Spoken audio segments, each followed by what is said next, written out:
बिहार में विधानसभा चुनाव की 122 सीटों पर मतदान की प्रक्रिया समाप्त हो चुकी है। तमाम तरीके के एग्जिट पोल सामने आ रहे हैं जो एनडीए को सबसे ज़्यादा बढ़त दिखा रहे हैं। हमारे साथ उत्तर प्रदेश सरकार में कैबिनेट मंत्री सुनील शर्मा मौजूद हैं।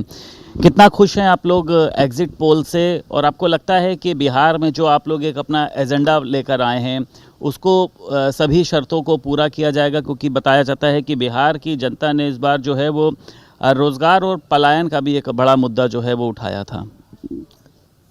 जितनी भी घोषणाएं की गई हैं वो सारी की सारी पूरी की जाएंगी। मोदी जी जो कहते हैं वही करते हैं और जो उन्हें करना होता है वही कहते हैं।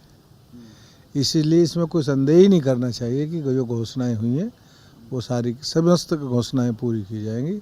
बिहार की जनता ने लालू यादव के जंगल राज को देखा है, वहाँ के लोगों के साथ किस तरह का व्यवहार था, वो उसको दोबारा लौटाना नहीं चाहते हैं।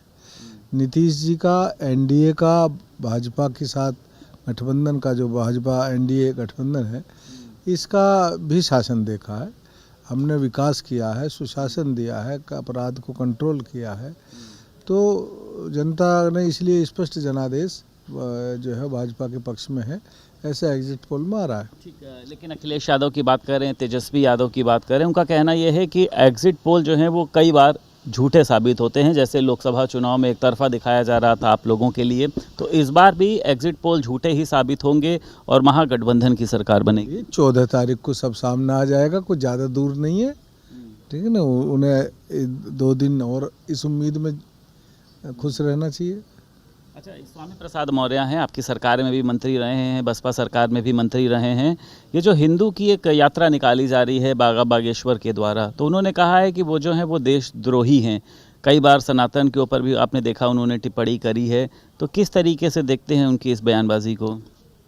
स्वामी प्रसाद मौर्य का कई बार लगता है कि मानसिक संतुलन खराब हो गया। ठीक है ना, अब ऐसे व्यक्ति पर क्या प्रतिक्रिया दी जाए।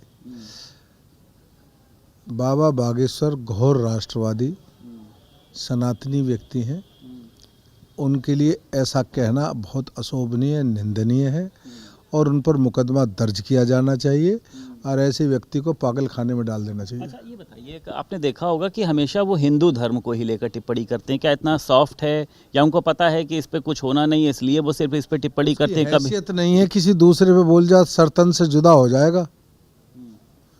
ये तो हिंदू इतना सहिष्णु है, हिंदू इतना उदार है कि किसी को कुछ नहीं कहता। अगर उनकी हिम्मत है तो एक बार बोल करके दिखाएं ना, इस्लाम पर उसके बारे में कुछ कह करके दिखाएं। ठीक है, बिहार में मतदान के निर्णय आने से पहले ही जो कांग्रेस को एक बड़ा झटका लगा है, पूर्व मंत्री हैं शकील अहमद, उन्होंने पार्टी से इस्तीफा दे दिया है। क्या पार्टी में टूट फूट की स्थिति देख रही जा रही है? क्या बिहार के जो कांग्रेस के लोग हैं वो सेटिस्फाई नहीं है इसलिए कांग्रेस छोड़ रहे हैं? देखिएगा, कांग्रेस को समाप्त करने के लिए राहुल गांधी जी पर्याप्त हैं